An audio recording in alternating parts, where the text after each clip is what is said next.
Pai, nós colocamos a Tua serva, Senhor, na Tua presença, no Teu altar, para que o Senhor, ó Pai, traga à sua mente, ó Pai, tudo aquilo que ela estudou, preparou durante essa semana, que o Senhor capacite a ela com sabedoria, graça, unção, poder, que ela flua, Senhor, não através dela, mas através do Senhor.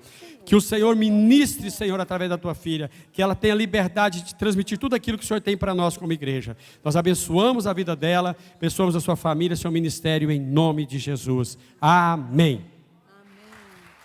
Amém. E graças a Deus. É uma dádiva, a fonte de toda boa dádiva.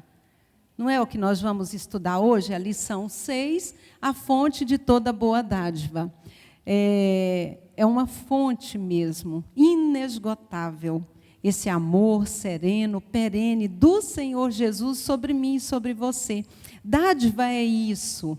Dádiva é um presente. Dádiva é aquilo que não se pode comprar. Nós recebemos ele gratuitamente. Então, quando eu vi essa foto, e também a foto da revista, que é uma foto linda, o que a gente sente vontade de fazer quando vê essa delícia ali caindo? Todos nós temos o desejo de mergulhar, de entrar nessas águas, de nos deleitar dentro dessas fontes. E é isso que Deus também espera de mim e de você. E hoje eu recebo mais uma boa dádiva de Deus, né? Aliás, foi dia 4, né? Quinta-feira, nós completamos 32 anos de casado, para a glória do Senhor. E hoje você também recebe uma boa dádiva de Deus, o dom da vida. Estar aqui presente é uma boa dádiva de Deus. Estar aqui presente é saber que Deus, Ele é a fonte de toda boa dádiva. E todo dom perfeito, ele não vem de outra pessoa, senão de Deus. Ele é que é o soberano, todo-poderoso Criador do céu e da terra. O nosso Deus, o nosso Senhor, o nosso ajudador. Ele é esse Deus. Nós que somos... que recebemos essa dádiva, nós não somos merecedores de nada. De nada. Sabe por quê, irmãos? Deus, Ele deu essa dádiva, o dom da vida, Ele deu a promessa, lá no Éden de Jesus, Ele deu essa promessa para que eu e você tivéssemos vida, quando ainda nós éramos pecadores, quando nós estávamos condenados ao inferno pela essência da nossa natureza pecaminosa. Paulo fala em Efésios 6, 23, o salário do pecado é a morte, mas o dom gratuito de Deus é a vida eterna por Cristo Jesus, nosso Senhor. Então, o dom gratuito de Deus, o dom perfeito, esse dom, essa boa dádiva, esse presente que é a vida eterna, foi ordenado por Deus para nós lá atrás, lá no princípio, lá na criação, lá no Éden. Quando Deus fala para o homem, olha, por um homem entrou o pecado, mas por um homem também todos serão salvos. Né? A serpente feriu a mulher, mas feriu a humanidade. Mas virá um que vai esmagar a cabeça da serpente. Amém? E nessa promessa nós estamos aqui hoje. Essa promessa nos alcançou. Essa promessa, essa boa dádiva, essa bênção de Deus, essa bênção. A bênção também, ela pode ser chamada de graça, né? Aliás, a bênção também significa graça, cedida, concedida por Deus para nós. Deus, Ele concedeu a nós a sua graça. Graça quer dizer favor imerecido. A graça de Deus para nós a recebemos sem que para isso nós façamos nada. Apenas o ato de nascer, nós já temos essa graça à nossa disposição. A todos quantos receberam, deu-lhes o poder de serem feitos filhos de Deus. Então, a mim e a você é concedida essa graça. A mim e a você é concedida essa oportunidade. Como fala a palavra de Deus em Lamentações 3:22, as misericórdias do Senhor é a causa de não sermos consumidos, pois as misericórdias do Senhor, a bênção do Senhor, a dádiva do Senhor não tem fim. Não tem fim. E é nessa promessa, firmada nessa boa dádiva de Deus, que nós vamos alcançar o nosso objetivo através de Cristo Jesus. Porque uma das primeiras coisas que nós devemos ter em mente é saber que nós não somos merecedores de nada. Por mais bonzinhos que nós sejamos, por mais bonzinho que você acha que você seja, por mais bonzinho que a pessoa seja, uma vida inteira dedicada ao trabalho, a trabalhos assistenciais, ajuda humanitária, nada disso dá direito a ele à vida eterna. Nada. Em pecado fui gerado e em pecado concebeu-me minha mãe. Então, todos nós estamos debaixo dessa condenação chamada pecado. Mas a todos quantos receberam, deu-lhes o poder de serem feitos filhos de Deus. Aí sim nós alcançamos a promessa. E essa dádiva de Deus, ela é uma concessão, como se fosse uma extensão da graça e da misericórdia de Deus. E ela está descrita desde o princípio, lá no Antigo Testamento, como eu falei, como também no Novo Testamento. No Antigo Testamento, ela era como se fosse assim, uma condição legal. Era como se fosse algo que regesse, até ainda é hoje, em alguns países que são extremamente ortodoxos, né? Extremamente fechado a atualização do que vem a ser hoje a comunidade, a sociedade, a humanidade. Eles também ainda aplicam essa lei. Tanto é que lá no passado, essa bênção que Deus deu a boa dádiva, tanto no Velho Testamento quanto no Novo. Mas essa dádiva, essa bênção de Deus lá no Antigo Testamento, ela estava mais condicionada à obediência. Obedeceu, recebe a bênção. Desobedeceu, recebe o castigo, a punição, a maldição. E isso ainda é até hoje. Alguns documentários a gente vê as pessoas, quando quebram a lei daquele país, ela é posta dentro da terra, né, enterra ela até o pescoço, fica só com a cabeça de fora, toda a comunidade se reúne, toda a comunidade pega as pedras e atira naquela pessoa até ela morrer. Como sendo, você vai pagar o seu pecado com o seu próprio sangue. Não sabendo eles que Jesus já veio para nos redimir desse pecado. Então, naquela época, era assim, a ferro e fogo. Então, as pessoas, elas eram abençoadas ou amaldiçoadas. E isso fica muito claro no texto que nós lemos aqui de abertura da escola dominical. Bênção se você obedecer, maldição se você desobedecer. E lá em Deuteronômio 11, 26 a 28, ele diz: eis que ponho diante de vós a bênção e a maldição. A bênção quando vocês cumprirem os mandamentos do Senhor vosso Deus, que hoje vos mando, porém, a maldição se não cumprirdes os mandamentos do Senhor vosso Deus, e vos desviardes do caminho que hoje vos ordeno, para seguires a outro Deus que não conheceis. Então, irmãos, essa era uma condição muito fechada, onde tinha que ter o sacerdote para que houvesse a impetração da bênção. Essa era uma forma muito fechada em que as pessoas, era como se Deus estivesse treinando aquela sociedade, ensinando a sociedade para o advento do Messias. Ou seja, vocês precisam de cumprir uma lei até que venha um que cumpra essa lei nele próprio e ele com o seu próprio sangue redima você. Então, no Antigo Testamento, a ordem de Deus era não se desviar do caminho. Não vos desviem do caminho. Se essa lei fosse hoje, irmãos, o que seria de nós? Não tinha ninguém. Falou bem, Silvio, não tinha ninguém. Quem não se desvia do caminho? Quem não peca? mas pela graça do Senhor, pela graça sois salvos, né? Glória a Deus que nós fomos alcançados por essa redenção. E eu gosto muito desse texto, da palavra de Deus, em Deuteronômio, porque quando a gente lê aquela outra passagem de Deuteronômio 11, 26 a 28, que fala bênção se obedecer, maldição se não obedecer, eu gosto muito desse texto porque ele apresenta para nós como se fosse uma forma de nós nos redimirmos, de nós pararmos e pensar. O outro não, o outro apresenta uma posição e pronto. Ou é um ou é outro. E aqui ele diz: eis que tomo o céu e a terra por testemunha, que propus contra vós bênção ou maldição, vida ou morte, bênção ou maldição.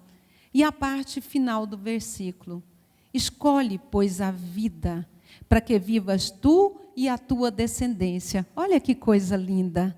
É facultado. Ele aconselha: escolhe, pois, a vida. Olha que coisa linda. Aqui não é mais preciso, é como se ele já estivesse apontando assim: olha, vai chegar um dia que você vai poder escolher. Hoje não pode escolher, ainda não é o tempo, não se cumpriu ainda o advento do Messias, mas vai chegar um dia que você vai poder escolher. E aí nós vemos que as pessoas hoje, elas querem a bênção, querem a dádiva, mas não quer o Senhor da dádiva, né? Ele quer a bênção e até usa a bênção como se fosse algo assim, um passe mágico. O sacerdote me abençoou, eu vou lá. É claro que a palavra de Deus diz que muito pode em sua eficácia a oração do justo. É verdade. Agora, você vir orar e continuar no pecado, nada resolve, nada vale. Você própria quebra essa aliança que foi colocada. E uma das coisas a respeito dessa bênção lá no Antigo Testamento, quando a gente fala sobre a bênção araônica, que Deus ordenou a Moisés que falasse a Arão e aos seus filhos, aos sacerdotes, que reunisse o povo de Israel. E depois que eles apresentassem os holocaustos, eles sairiam para abençoar o povo. Ele saía dali como sendo representante de Deus, é como se ele transmitisse a glória de Deus para cada pessoa que ele tocasse. Então, ele começava a abençoar as pessoas. E lá ele fala que a bênção araônica é que o Senhor te abençoe e te guarde, que o Senhor faça resplandecer o seu rosto sobre ti e tenha misericórdia de ti, que o Senhor sobre ti levante o seu rosto e te dê a paz. Então, esse texto está descrito em Números 6, 26 a 27. Esse texto, ele foi um dos textos que foi usado lá no passado, mas que também é um texto que eu e você podemos usar hoje. Quando os meus filhos ainda eram pequenos, e nós tínhamos grupos familiares, e nós tínhamos um grupo familiar também na nossa casa, gente. Lá atrás, há quase 30 anos atrás, nós tínhamos um grupo familiar na nossa casa.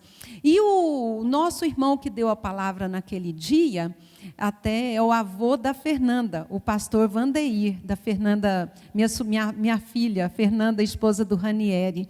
Ele falou assim: nós temos que colocar a mão sobre a cabeça dos nossos filhos e impetrar a bênção araônica sobre os nossos filhos. Naquela época, Deus mandou o sacerdote colocar a mão sobre os filhos de Israel. Hoje nós somos o Israel de Deus e os sacerdotes somos nós pais. Gente, a partir daquela noite, todas as noites, nós íamos e colocávamos a mão sobre a cabeça dos nossos filhos e impetrávamos a bênção do Senhor. E isso não é um sinal como de garantia de que vai acontecer, de que vai ser daquele jeito, como se fosse, eu falei para vocês, uma fórmula mágica. Não. Mas é uma garantia da presença de Deus conosco. É uma garantia de que mesmo passando por dificuldade, a fidelidade dele está presente na sua vida. É uma forma de apresentar para os nossos filhos um Deus que não falha. É uma forma de apresentar para os nossos filhos aquilo que eu e o pai deles acreditamos, cremos e tomamos posse e passamos para a geração futura. Amém? O que é que o seu filho tem ouvido na hora de dormir? Gritos? Xingamentos? Palavras depreciativas, O que é que seu filho tem ouvido da sua boca, da boca do seu cônjuge? Qual tem sido a bênção que você, como sacerdote do seu lar, tem impetrado sobre a vida dos seus filhos? Pela graça e misericórdia de Deus, eu aprendi isso lá atrás e coloquei em prática. E eu tenho certeza que os meus filhos também cumprirão esse propósito na vida deles. Eu creio. É o que nós cremos, que nós transmitimos.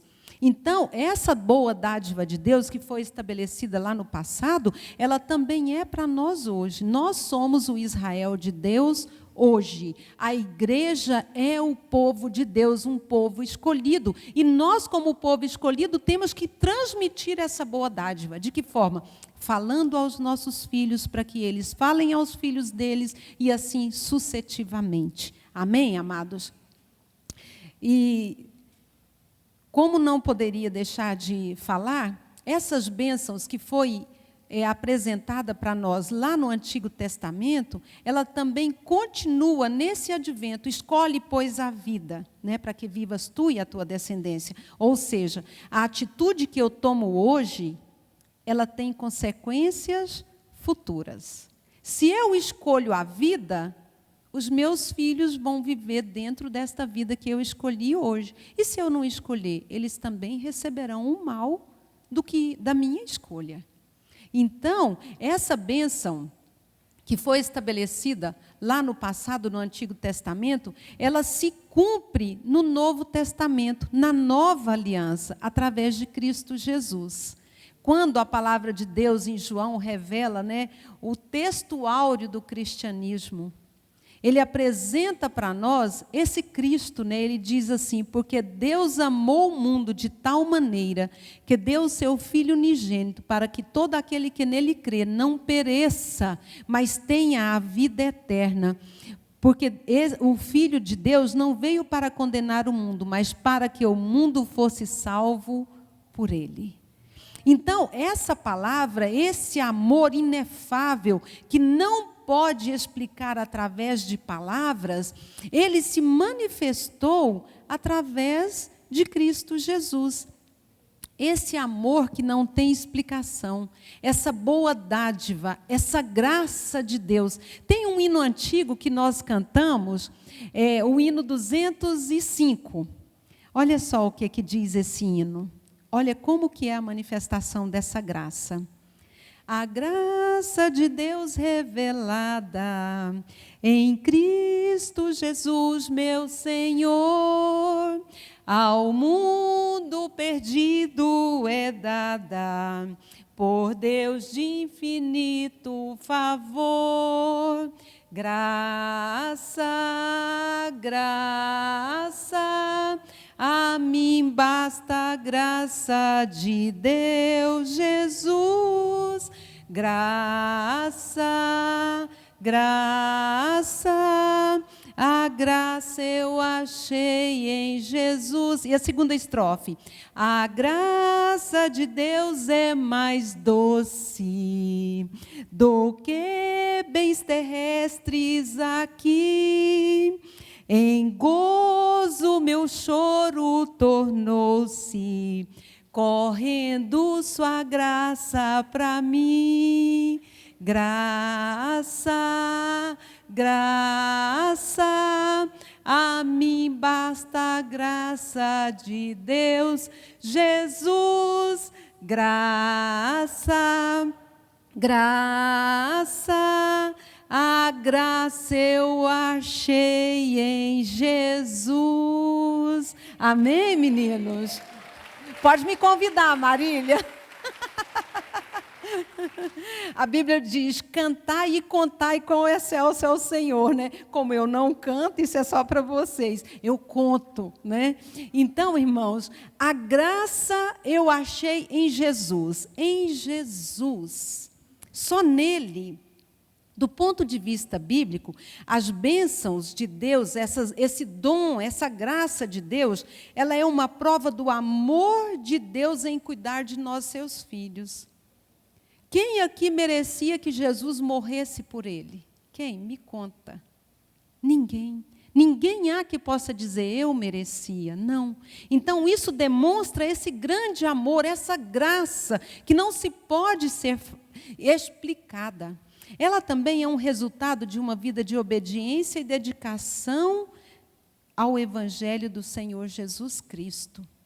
Essa graça, ela emana de Deus, mas ela só pode me alcançar se eu, como o Roberto falou aqui no início da escola, se eu abrir a porta do meu coração para que Deus adentre, para que essa graça venha sobre a minha vida.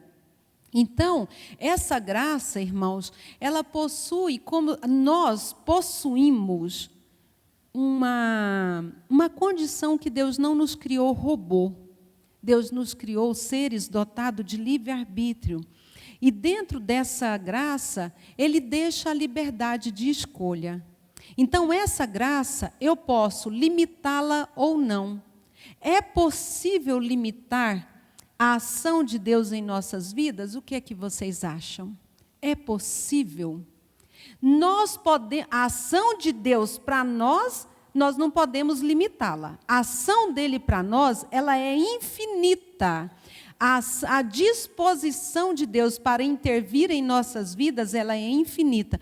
Porém, nós, dotados de livre-arbítrio, de vontade própria, as atitudes que tomamos, elas definem os limites para Deus trabalhar naquilo que envolve a nossa escolha. Quando ele diz, escolhe, pois, a vida, e se eu escolher a morte? A graça dele continua jorrando. Mas eu estou dizendo, Senhor, fica aí de lado, porque eu vou andar segundo a minha própria vontade. Então, eu tenho condições de limitar a graça de Deus sobre a minha vida.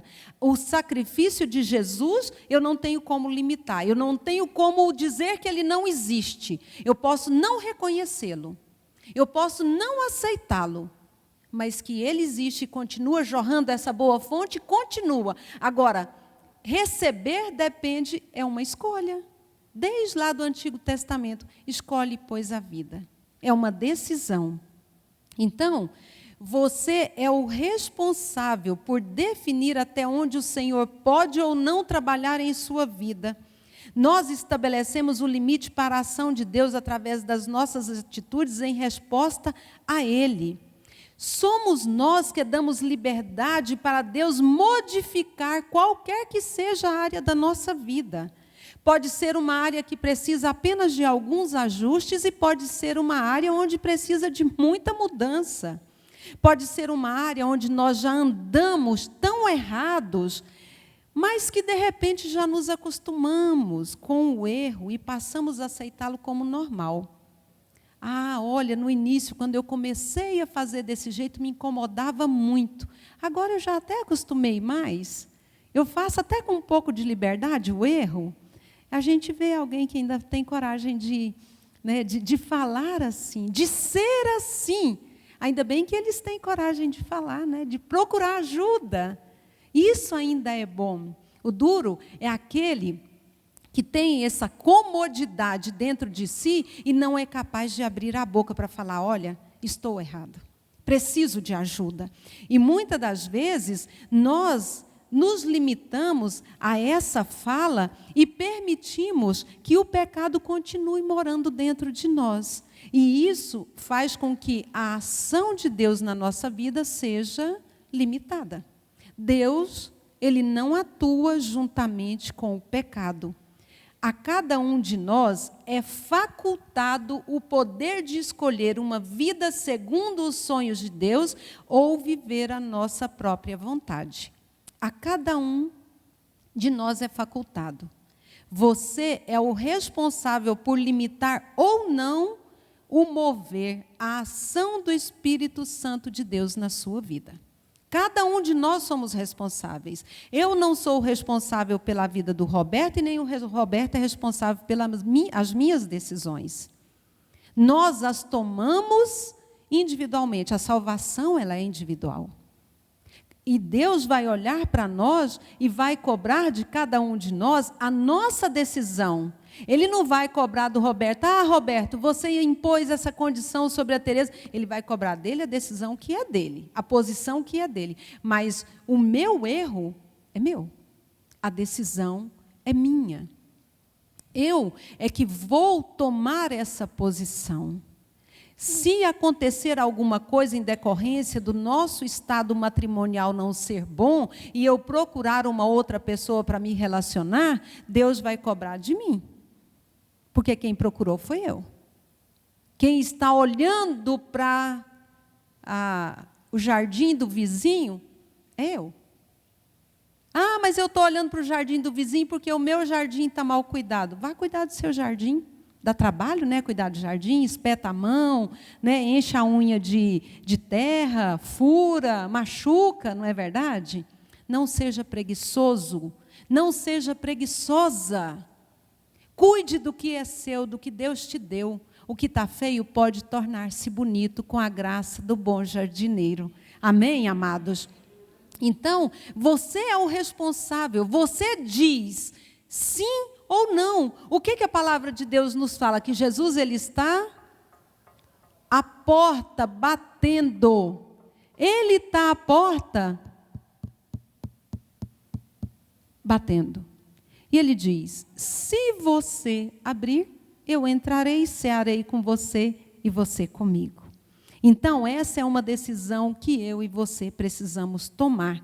Abrir a porta do nosso coração para que nós não venhamos ser limitadores da ação de Deus, mas que sejamos facilitadores da ação de Deus, do mover de Deus na nossa vida.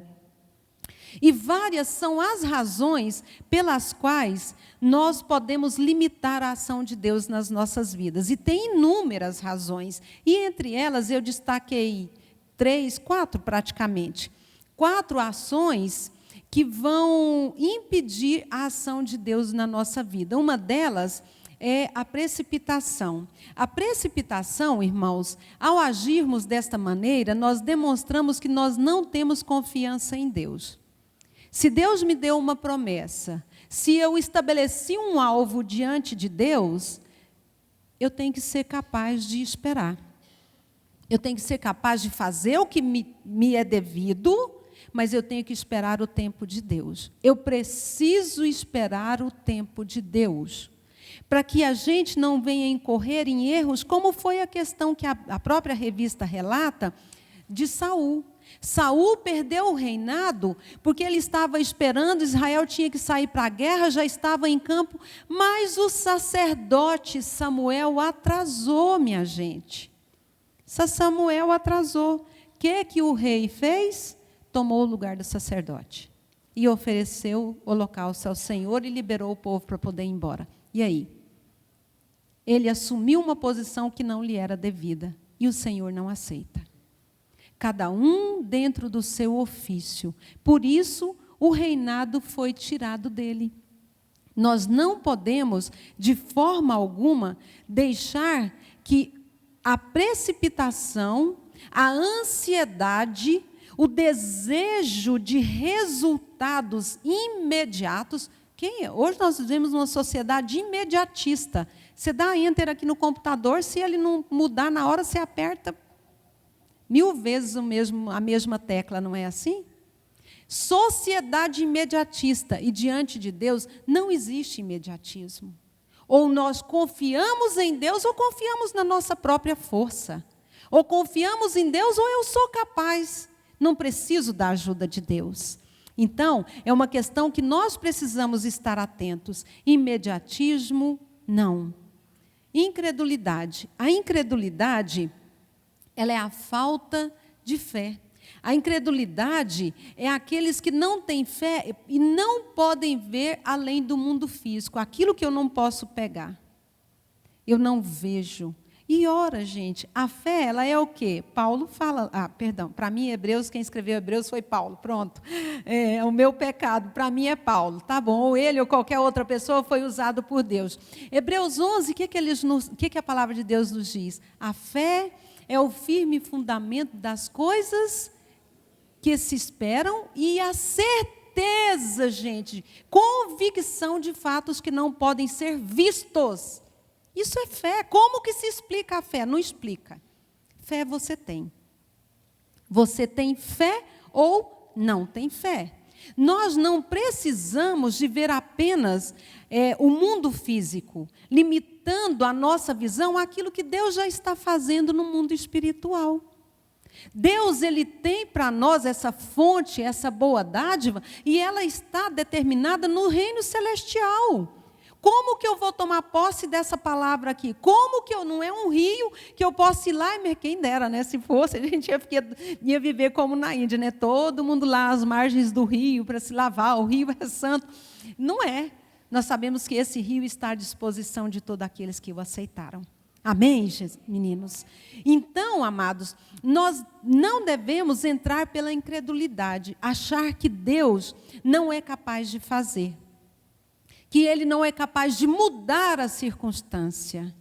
E Ele diz assim: eu é que sei que pensamento tenho a respeito de vós, pensamento de bem e não de mal, para vos dar o fim que desejais. Ora, se eu estou passando por isso aqui hoje, é porque Deus tem algo melhor para mim lá no futuro que eu nem consigo ver, mas que eu tenho que crer. Eu posso estar olhando e falando: Deus, aonde vai dar? O que vai virar essa história aqui, Senhor? O que vai virar essa construção? Preocupa não. O bom carpinteiro sabe o que fazer. O bom construtor não erra, não. Ele sabe em qual pedra ele está firmando a sua construção. E você sabe aonde está firmada a sua construção? Ele é a pedra fundamental. Você está nele? Se você estiver nele, você não tem que temer a chuva, o vento, a tempestade, sabe? Os rios que vão transbordar. Sua casa não vai cair. Você pode até olhar e falar: Jesus, as águas agora passou por cima de tudo. Pode ser que uma telha, né, arranhe, uma parede fica lá com um trincado, uma janela quebre um vidro, mas a estrutura da casa está firme, fundamentados na fé em Cristo Jesus. Amém, amados?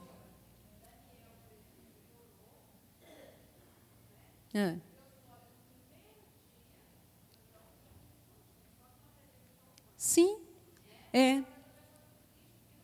não vê o futuro. A Ruda está falando a respeito de Daniel. Ele orou e Deus ordenou um anjo que levasse a resposta para Daniel, mas retardou 21 dias.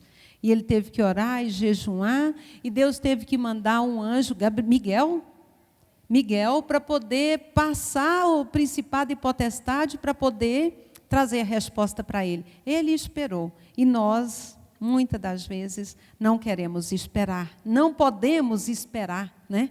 E isso também aconteceu na época de Jesus, quando Jesus saiu lá, ele estava caminhando lá nas suas terras lá e resolveu ir para a sua terra natal. Quando ele chegou lá, ele foi na sinagoga no sábado e lá ele leu aquela passagem lá de Isaías, que fala assim: o Espírito do Senhor está sobre mim e me ungiu para pôr em liberdade os cativos, dar vista aos cegos, e foi falando, e no final ele falou assim: hoje essa palavra se cumpriu.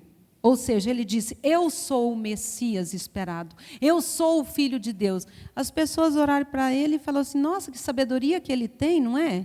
Ele não é o filho, ele não é o carpinteiro, filho de José? Não é Maria, sua mãe? Seus irmãos e suas irmãs, nós não os conhecemos? Como pode ser ele o Filho de Deus? Incredulidade. Jesus fez poucos milagres ali. Aliás, ele relatou que nunca viu tão pouca fé, né? Tanto é que ele falou que um profeta não tem valor na sua terra. Então, amados, a incredulidade não é coisa para nós. Nós precisamos abrir os nossos olhos espirituais para ver as realidades divinas que transcendem a este mundo. A nossa esperança, ela não pode estar apenas naquilo que eu vejo, que eu pego, mas naquilo que é do Senhor ainda. Nós temos que estar firmados na força e na fidelidade de Deus. Outra coisa também que impede a ação de Deus na nossa vida é o nosso egoísmo. A nossa ação de autossuficiência. Eu sou suficiente. Eu não preciso de Deus. O dia que eu precisar, eu corro para Ele. Mas eu posso levar a minha vida do jeito que eu estou. E assim as pessoas vivem um relacionamento de superficialidade com Deus. Um relacionamento sem profundidade. Deus quer que eu e você venhamos mergulhar nas águas do Espírito, mergulhar na presença dEle. Só assim nós teremos a ação direta de Deus em nós. Outra coisa que nos impede, que limita a ação de Deus na nossa vida, é o pecado.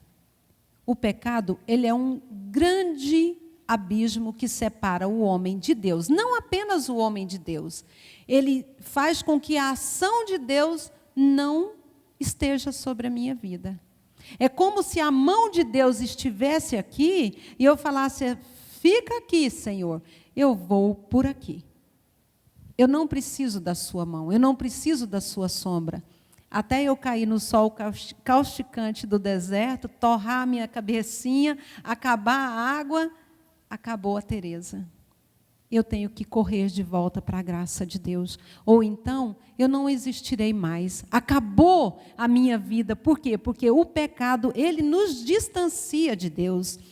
Porém, Deus, em seu infinito amor, gente, o Deus misericordioso, que nos perdoa quando nós nos arrependemos de todo o coração e quando nós buscamos incessantemente a sua face, olha o que Ele fez. Deus, Ele proveu o único caminho, ponto, chamado Jesus, olha aí na cruz. Cada pessoa deve fazer a sua escolha. Cada um de nós devemos fazer a nossa escolha. Agora, qual é o pecado que tem limitado você de receber a ação de Deus em sua vida? Qual é o pecado? Seja verdadeiro. Não fuja de você mesmo. Não fuja da realidade que você está vivendo, aquilo que é a sua essência. Eu e você somos. Analise agora quais são as atitudes que você tem tomado de forma consciente ou inconsciente que impedem o agir de Deus no seu caráter, na sua formação, que impede você de viver os sonhos de Deus para a sua vida e receber a presença dEle. Sabe por quê, gente? Para que a gente não venha incorrer, como lá no Velho Testamento, ficou lá no livro de Juízes, que o povo de Deus fazia... Cada um fazia o que bem lhe parecia. Cada um seguia os caminhos segundo seus próprios interesses. O povo se distanciava de Deus, vinha o jugo das nações vizinhas, Deus permitia isso para poder trazer de volta, porque Deus nos ama. E Ele usa de misericórdia, ainda que, como alguém falou aqui, quem é que não ama? Acho que foi o Roberto. Quem é que não ama o filho? Quem? E mesmo assim corrige ele. Deus também fazia isso com Israel, e Ele continua fazendo conosco até hoje. Então, Israel vinha o jugo das nações vizinhas, levava o povo escravo, sofria, passava fome, morria tanta gente. Aí o povo se lembrava de Deus, se lembrava dos profetas, se lembrava dos conselhos dos sacerdotes, e voltavam para os caminhos do Senhor, e orava e chorava. E o que acontecia? Deus, com seu infinito amor, concedia a eles graça, né, e tirava eles do jugo, e trazia eles de volta, colocava eles novamente reunidos. Daqui a pouco, eu estou bom demais, Senhor, eu não preciso de você agora, eu estou bem. Tchau. E daqui a pouco, e todo o capítulo do livro termina, e fez o que era mal aos olhos do Senhor. Deus nos livre dessa condição, de fazer o que é mal aos olhos do Senhor. Deus nos dê graça para que nós venhamos olhar para a nossa vida, olhar para as nossas práticas e mudar as nossas atitudes e libertar o nosso coração, a nossa vida.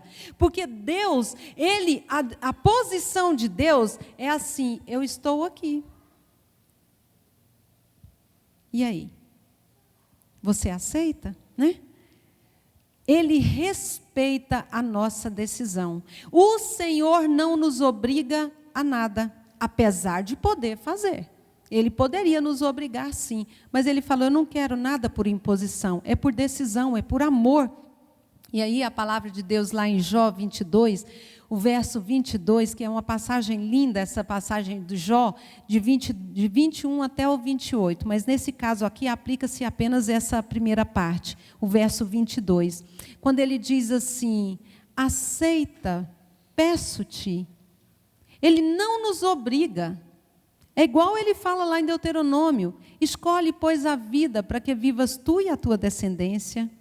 Então, aqui, da mesma forma, ele apresenta para nós uma disposição. Eu estou pronto a te dar, você aceita? Eu fiz para você, você quer?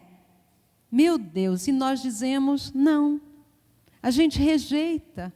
Mas o que Deus espera de nós é que nós venhamos olhar para Ele nessa manhã, um feriado, gente.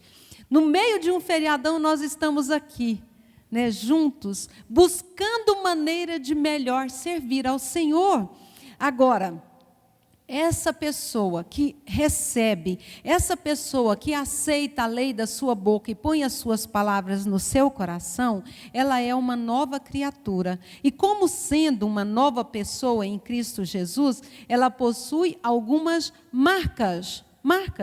Nós somos marcados. Nós temos o selo de Cristo em nós.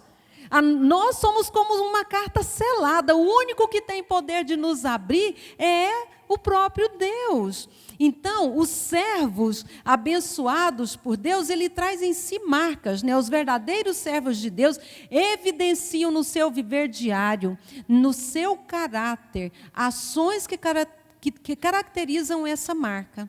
Aí não é ninguém que precisa de falar. Você não precisa de falar, eu sou crente, eu sirvo a Deus. Crente até o diabo é, não é verdade? Ele crê que estremece, mas não obedece. Ser cristão é seguidor de Cristo. Seguidor de Cristo é aquele que se aparenta, se assemelha com Cristo. Então, o seu viver vai mostrar para os demais que você é semelhante a Cristo. Através de quê? De arrependimento, de confissão e quebrantamento, através de uma vida de oração, a marca da oração, a marca da santidade e a marca da permanência ou da perseverança na presença de Deus.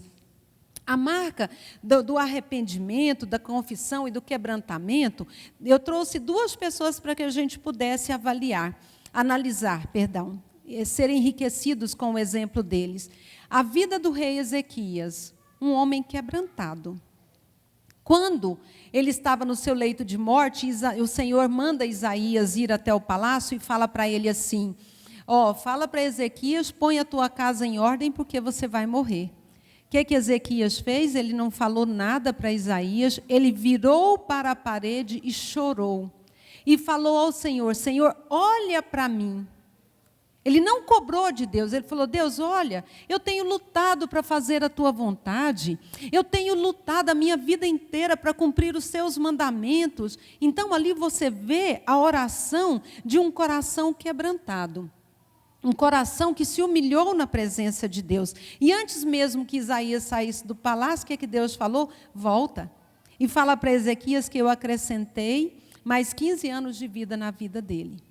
Da mesma forma, nós podemos ver o que é a confissão, o arrependimento e a confissão e o quebrantamento na vida de Davi.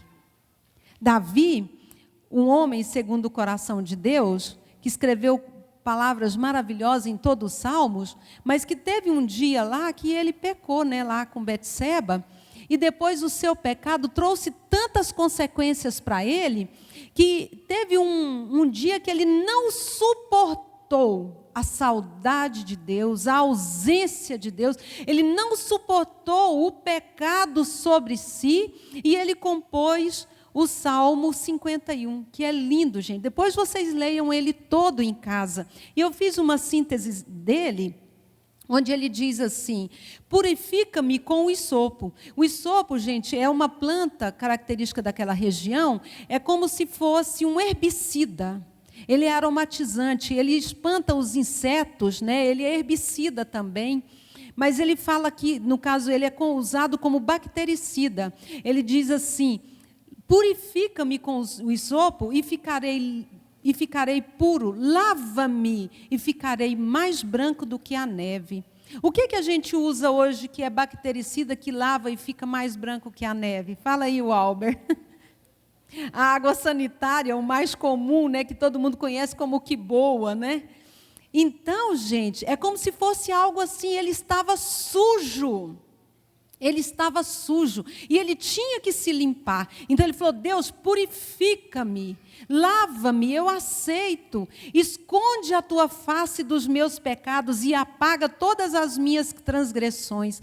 Cria em mim, ó Deus, um coração puro, porque o coração dele estava impuro. Renova em mim um espírito reto, o espírito dele estava deformado. Estava fora do padrão que ele tinha estabelecido com Deus. Não me lances fora da tua presença e não retires o teu Santo Espírito de mim, se Deus lançar-nos fora da presença dele. A gente canta aqui: quem já pisou no Santo dos Santos, em outro lugar, não sabe viver. Então nós não sabemos viver em outro lugar, irmãos. Por isso nós não podemos permitir, assim como Davi fez, uma oração de confissão, de arrependimento, de quebrantamento.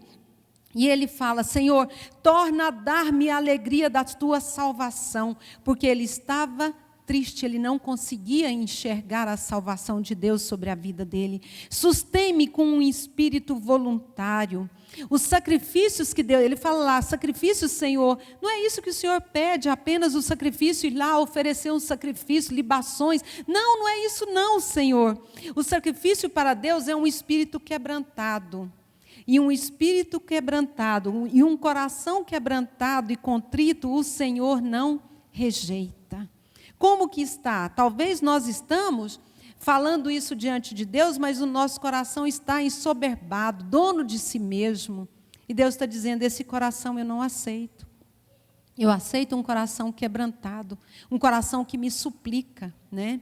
As marcas, outra marca que nós podemos ver na vida dos servos abençoados por Deus, é as marcas da oração. A oração, ela é o caminho para quem quer ser íntimo de Deus.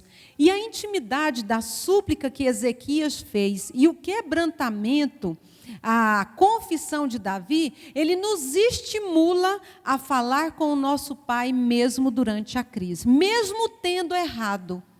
Porque as pessoas falam assim: eu não falo mais com Deus porque eu fico com vergonha. Você devia ter vergonha de ter praticado o pecado. Agora que praticou, não tenha vergonha não. Vai correndo para Deus, porque é dele que vai emanar a graça para você ser liberta. É dele que vai emanar a força para você prosseguir no caminho. Nós podemos, através da oração, entrar com confiança na presença do Senhor, certo de que Ele responderá segundo a sua soberana vontade. O fato de nós orarmos não quer dizer que Deus é obrigado a dar da forma que nós pedimos. Uma vida de oração, ela tem diferença.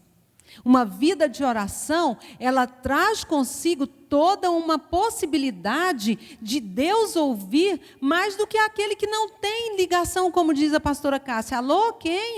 Nunca ouvi falar, não conheço você. Não é assim? Agora, a palavra de Deus, ele nos fala lá em Mateus 7, 7 e 8. Pedi e dar-se-vos-á, buscai e encontrarei, batei e abrir-se-vos-á, porque todo o que pede recebe, o que busca encontra, e o que bate, abrir-se-lhe-á. Você tem batido, você tem pedido, você tem buscado. Nós, como igreja, temos proposto para esse ano intimidade com Deus. Olha o tamanho daquele cartaz lá. Tudo que nós entramos hoje no site da igreja, intimidade com Deus, intimidade com Deus. O ano passado foi resgatar. Resgatamos, trouxemos, está aqui. Continuamos resgatando? Continuamos. Agora, caminha, intimidade com Deus. Agora tem que caminhar, irmãos, senão vai crescer um menino aleijado. Não dá conta de caminhar. É hora de nós caminharmos. Nós precisamos da oração, da intimidade com Deus. E graças a Deus que Deus deu essa visão aos nossos pastores. Porque eles, como pastores, recebem de Deus e transmitem para nós essa bênção. Recebe quem quer. Você quer? Amém? Então vamos orar, vamos buscar em Deus. Qual tem sido a sua proposta pessoal para alcançar esse objetivo? Ah, não vou na oração, na igreja não tem dia de oração. Tem sim. Ah, na igreja não tem campanha. Tem. Todo dia aqui, campanha de libertação. Todo dia aqui é culto de libertação. Hoje aqui, agora de manhã, é um culto de libertação. Por quê? Porque Deus está mostrando para nós, é um espelho, conserta, liberta, mas só liberta quem quer. Vir fazer campanha não resolve nada. Agora, se você tiver disposição, aí muda toda a circunstância da sua vida. Nós estamos aqui na oração de Davi. Cadê os guerreiros da oração de Davi? Levanta a mão aí, guerreiros da oração de Davi. Os fugitivos também da oração de Davi. Vamos ser resgatados, não é verdade? É o momento em que todos os dias, das 6:30 da manhã até 7:45, venha orar. Deixa o seu filho na escola, vem aqui. Você não precisa ficar aqui do começo até o final. Você pode vir orar e seguir o seu caminho. Cada um de nós temos os nossos horários. E aqui é um chamado para oração. Quer ter a marca do servo de Deus? Quer ter a marca da bênção de Deus? Seja um servo de oração. Oração. Muita oração, muito poder. Pouca oração, pouco poder. Né? É estabelecido, né, para nós. Então, venha orar, pois juntos nós alcançaremos esse propósito em Cristo Jesus. A exemplo do rei Davi, que ele orou, a oração linda que ele faz, quando a gente pode ver assim um paralelo junto com o rei Davi, da santidade e do pecado. Quando a gente vê as marcas da santidade, você quer ver um salmo que ele escreveu com as marcas da santidade? A santidade fala do que é separado do mundo. Santidade fala do que é santo. É apartar-se do pecado, é purificar-se e viver no espírito e não na carne. É abster-se da imoralidade e andar com Deus. Davi, ele compôs um salmo que eu gostaria de estar refletindo aqui com vocês. Ele coloca, deixa eu ver onde é que está aqui o salmo, naquela minha biblinha, meu bem. Eu não trouxe ela. A Lúcia tem a dela, da mesma minha. Busca lá. Enquanto a Bíblia da pastora Lúcia, aquela Bíblia nova Bíblia, linguagem de hoje, uma capa simples que o pastor Josué Gonçalves vende. É o Salmo 1, é naquela versão que eu quero. Então, achei aqui, meu amor. Desculpa, achei. Olha o Davi em santidade. Olha o que ele faz. Ele escreve o Salmo 1 e diz assim: como é feliz o homem que não vai atrás da opinião das pessoas desligadas de Deus, que não fica à toa na companhia dos pecadores, nem participa da roda onde fazem pouco caso de Deus. Pelo contrário, esse homem bem-aventurado, eu gosto muito de falar ele na oração de Davi, sempre que eu posso eu leio esse salmo. Pelo contrário, esse homem bem-aventurado, esse homem mais que feliz, esse homem confiante, esse homem santo, esse homem que traz as marcas da oração na sua vida, esse homem que apartou-se do pecado, ele faz da lei do Senhor a sua fonte de alegria, gente. Ele faz da lei do Senhor a fonte de alegria. E mais do que isso ainda, de dia e de noite, ele medita nessa lei. Ele fica meditando na lei do Senhor. E mais do que meditar, ele fica imaginando, meu Deus, que coisa! Ele medita de dia e de noite, ele faz da lei do Senhor a sua fonte de alegria, ele medita durante dia e noite, e ainda nas madrugadas ele fica imaginando de que forma ele pode servir o Senhor mais de perto, de que forma eu posso abraçar esse Deus, diferente de um Davi com um coração contaminado, impuro, quando de dia e de noite ele ficava imaginando de que jeito eu vou possuir aquela mulher. De que jeito, depois ele pensa, de que jeito eu vou trazer esse homem que está na guerra, o marido dela, para poder justificar essa gravidez. Ele gastou noites e noites lá sofrendo. E agora, vou ter que tramar um plano para matar esse homem. Meu Deus! O homem caído da graça e da misericórdia de Deus. Um homem perdido, um homem que abandonou a santidade, que permitiu a impureza entrar em seu coração. E nós temos o exemplo de Davi para que eu e você venhamos fugir. E por que que nós ainda permitimos, mesmo tendo o exemplo dele? Por que que a gente ainda permite a imoralidade? Por que que nós permitimos o mau conselho? Por que que nós permitimos afastar-nos do Senhor? As pessoas falam assim, eu comecei a fazer isso e fiquei com vergonha de ir na igreja. Fui me afastando de Deus. Enquanto Davi, com o coração puro, santo, ele fica imaginando de dia e de noite de que forma eu posso ficar bem abraçadinho, bem juntinho com esse Deus. Olha a diferença, gente, olha o parâmetro. Olha o parâmetro. Nós não podemos deixar que a marca da santidade saia de nós. Não podemos. A palavra de Deus diz, sede santo porque eu sou santo. 1 Pedro fala isso. E sem santidade, Hebreus 12 fala, sem santidade quem vai ver o Senhor? Ninguém. Você está em santidade, irmão? Você está em santidade, irmã? Como que está a sua vida? Como que está o seu viver? Qual é a verdade na sua vida? Qual é a realidade da sua essência diante de Deus? Não diante dos homens. Diante dos homens a gente pode mentir. Muito facilmente. Agora, diante de Deus é outra história. E nós não podemos permitir que essa ação, essas marcas, seja só temporária. Não, nós precisamos permanecer. Hebreus fala, né, que nós devamos correr com perseverança a carreira que nos está proposta. Então, é olhando para Ele, é recebendo essa boa dádiva, é olhando para Jesus, o maior presente que nós já recebemos. Está aí. O maior presente que nós já recebemos é Cristo Jesus, nosso Senhor. Escolhei hoje qual caminho você vai seguir. Escolhe hoje, Ele está propondo para você. Ele está mostrando para você qual é o caminho que você está e qual é o caminho que Ele espera que você caminhe. Então, hoje de manhã é um momento de cura, de libertação. É um momento em que você pode receber essa dádiva, essa boa dádiva de Deus. Cristo Jesus, nosso Senhor, é Ele que nos liberta.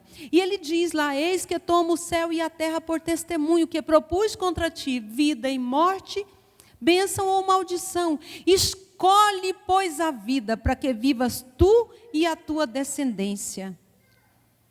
Quais as marcas têm caracterizado o seu viver?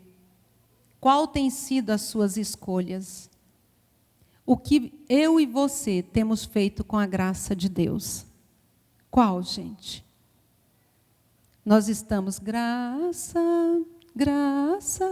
a graça eu achei em Jesus. Ou então, graça longe de mim, não preciso de você sem fim. A escolha é nossa. O que eu e você temos feito com a graça de Deus? Nós temos validado a graça de Deus ou temos invalidado a graça de Deus?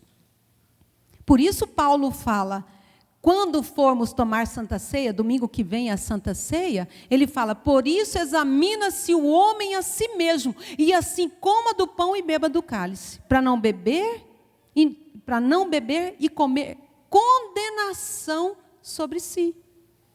Então é um momento em que nós vamos analisar a nossa vida e saber onde nós temos colocado o nosso pé.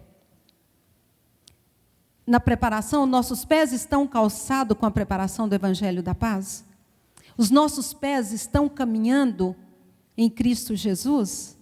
Onde estão pisando os nossos pés? A gente canta um outro hino antigo também que diz assim: que meus pés somente vão onde os santos possam ir, numa eterna canção, minha voz se faz ouvir. Sua voz pode ouvir? Só se os seus pés estiver caminhando no lugar onde os santos possam ir. Caso contrário, não. Essa graça de Deus, ela não caminha junto conosco, nós é que caminhamos junto com ela.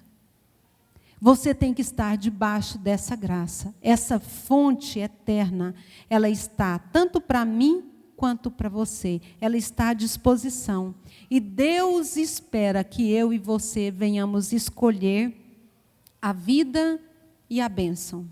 Que a nossa escolha hoje, nessa manhã, que nesse feriado, você possa pegar essa lição, lê-la novamente, observar, pontuar quais são as situações, quais as marcas, o que eu e você temos feito que não tem agradado ao Senhor, para que a nossa vida, gente, seja pautada na presença dEle, e que nós venhamos estar como pessoas, não que merecemos, mas que pela graça e a misericórdia de Deus recebemos essa boa dádiva e praticamos essa dádiva e estamos na vida e na bênção. Amém, amados?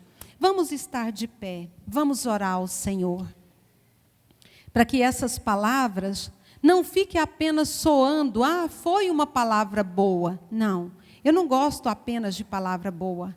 A palavra boa é aquela que modifica.